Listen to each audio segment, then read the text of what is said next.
హైదరాబాద్ కు భవిష్యత్తు తాగునీటి అవసరాల కోసం గోదావరి నదీ జలాల తరలింపు ప్రాజెక్టు చేపట్టింది తెలంగాణ సర్కార్.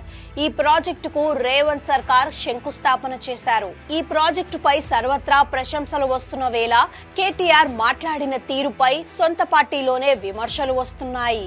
7,360 కోట్లతో హైదరాబాద్ కు తాగునీరు అందించేందుకు గోదావరి జలాల తరలింపు ఫేజ్ 2, ఫేజ్ 3 పనులకు సీఎం రేవంత్ శంకుస్థాపన కూడా చేశారు.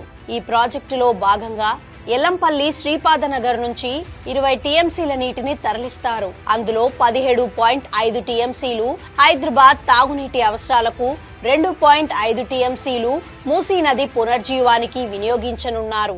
ఈ ప్రాజెక్టుపై అంతా సానుకూలంగా స్పందిస్తుంటే కేటీఆర్ మాత్రం ఈ ప్రాజెక్టుపై విషం జిమ్మారు. ఈ ప్రాజెక్టుల గురించి కేటీఆర్ కు అవగాహన లేదా అన్న చర్చ ఇప్పుడు సొంత పార్టీలోనే వినిపిస్తోంది.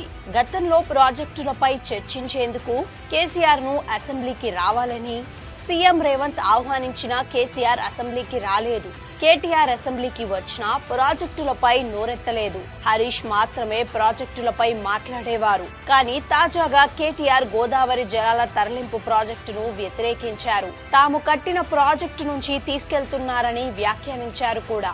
ఆ ప్రాజెక్టులు ప్రజాధనంతో కట్టినవి అయినా సరే తాము కట్టిన ప్రాజెక్టు నుంచి నగరవాసులకు తాగునీరు ఇవ్వటం ఏంటి అన్నట్లు కేటీఆర్ మాట్లాడటంపై సర్వత్రా విమర్శలు వినిపిస్తున్నాయి. అదే సమయంలో హైదరాబాద్ నగరవాసులు గొంతెండితేనే కేటీఆర్ కు ఆనందమా అనే చర్చ కూడా నడుస్తోంది. మొత్తం మీద హరీష్ కు ఎక్కడ పేరొస్తుందోనని ప్రాజెక్టుపై అవగాహన లేకుండా మాట్లాడి రేవంత్ సర్కార్ ని విమర్శించి అబాసుపాలు కావడం ఒక ఎత్తైతే, హైదరాబాద్ కు తాగునీరు ఇవ్వద్దనే రీతిలో కేటీఆర్ వ్యవహరించిన తీరు బీఆర్ఎస్ పార్టీకి మరింత నష్టం చేసింది.